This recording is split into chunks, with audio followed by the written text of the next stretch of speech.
Greetings everyone. We are still taking our series on how best do we introduce human security in the design of our security policies in Nigeria, as well as administration of criminal justice. Because it has also been discovered that the components or the 7 components we have discussed earlier as regards to human security has not been realized in the security administration in Nigeria. And that is our perspective today, that if we must be able to realize the component of human security in the design of the security policies in Nigeria, the policymakers must also be in alignment as well as in conformity with the human security components. And that will start by ensuring that we reform our Nigerian police force, give them the required capacity to enable them carry the security administration. And one of the things that have actually impacted negatively in the security administration in Nigeria, or as a result of the lack of the incorporation of the human security in the security policy in Nigeria, is the deployment of military in our security arrangement.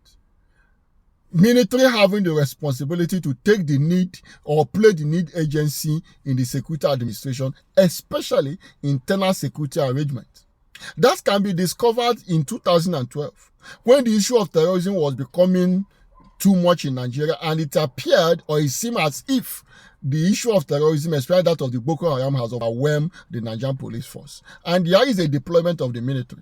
About over 8,000 military were deployed in the northeastern part of Nigeria to help repel the activities of Boko Haram.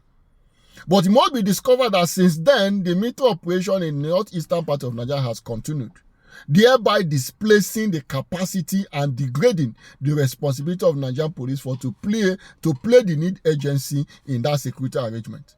Remember that deployment has been the highest deployment of a Nigerian military after the Nigerian Civil War in 1970. And the military has not been removed from that activities, thereby making them to play the lead agency, to play the lead role in counter-terrorism operation, which don't supposed to be so. I will refer us to National Counter-Terrorism Strategies of 2014, which was revised in 2016, which made the Nigerian Police Force to be the lead agency in counter-terrorism operation. But what we are seeing today in every part of the country, especially in the northeast, the Nigerian military have been playing the lead role, taking the responsibility. If you have the joint task force among the security agencies, the military is playing the lead role, which is not in alignment with the provision of National Counter-Terrorism Strategies of 2014 that were reversed in 2016.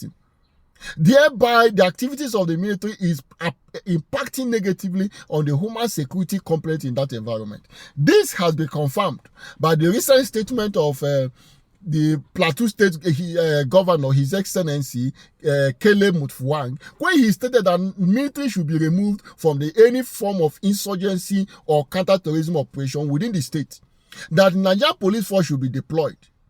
And we know that to a very large extent, the capacity of our Nigerian police force to play this lead role in counter-terrorism operation has been degraded, starting from lack of funding, lack of equipment, lack of adequate training and retraining of the officers and men of Nigerian police force. And this started as far back as 1966 when the military took over government in Nigeria, and the midwife police, they look Nigerian police force as their wife, they give them directions, ensure that police will not have the capacity to challenge them. And that policy has actually continued even when we started our civilian administration in 1999. And we discovered that when there is issue of counter-terrorism or any serious crime, police are not given the need role because they don't have capacity. And that capacity has been intentional arrangement of the Nigerian military to ensure that the capacity of the police has been reduced to its barest minimum, giving them the lack of the capacity to challenge the military authority as then. And when we entered into the civil administration, the responsibility of the police has not also been to the fore to plead the lead agency in security administration in a democratic system as we have it in Nigeria. And I may also be correct, looking at the Human Rights Watch and other humanitarian organizations operating in the northeastern part of Nigeria has also accused Nigerian military of corruption, human rights abuse, issue of rape, and other form of inhuman treatment being meted on the people as a result of deployment of the military. Because there are one thing we have refused to look at. Everybody is talking about the issue of terrorism, the impact of terrorism on the life of the people within that environment. And no one has taken time to look at the impact of counter-terrorism operation in the life of these people. If you go to the community, find out the personal security of the people, the community security of the people, food security, and other form of security arrangement within that environment has been degraded, has been trampled as a result of using military in counter-terrorism operation. If you look at anywhere in the world that have actually fought and defeated terrorism, the police and other civil security arrangement has been the best option.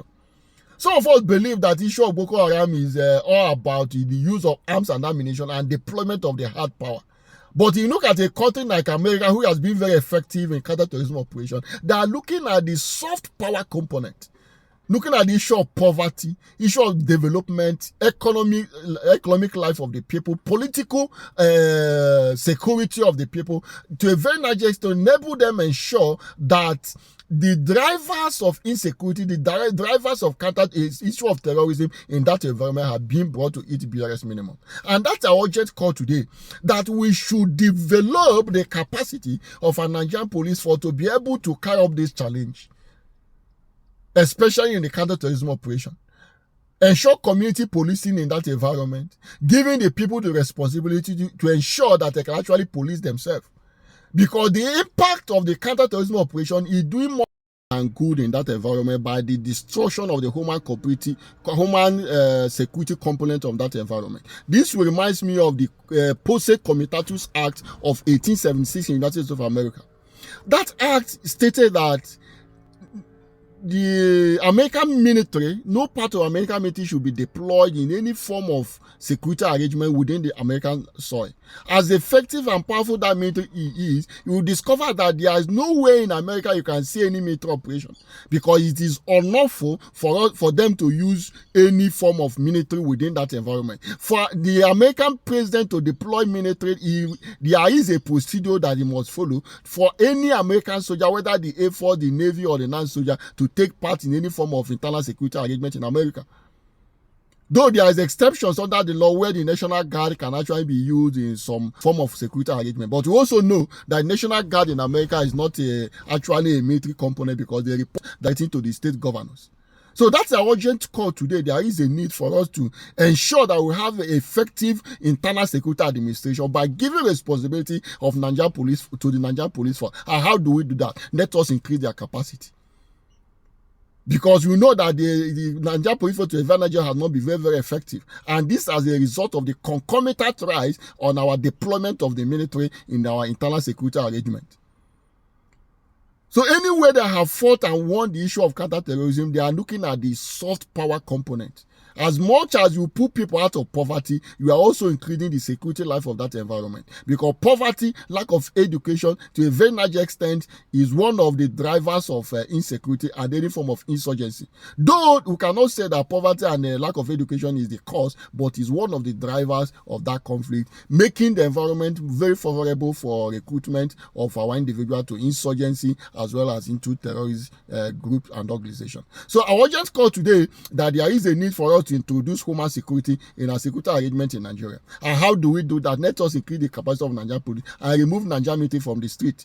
Because the conflict entrepreneur will continue to commercialize the military operation to ensure that the conflict will never come to an end, and thereby negatively on the health, the economic life of the people, their political life, their environmental life, as well as ensuring that the conflict will not come to an end as soon as practicable. And I believe that if we have civilian administration, whereby the police is played in the agency, creating responsibility on their shoulders, and then let there be responsibility as well as punishment for any inordinate behavior in terms of corruption, bribery, or other thing that we have often accused our Nigerian police force. And I believe that if we realize the human security component in our security policies and arrangement, the issue of terrorism will be a thing of the past in this country. And thank you very much. Remember, I still remember my humble self, Fidelis Obobe. I'm a security expert as well as a lawyer, and I believe that you see me on the other side, and I'll hear your perspective on the comment section. Thank you very much.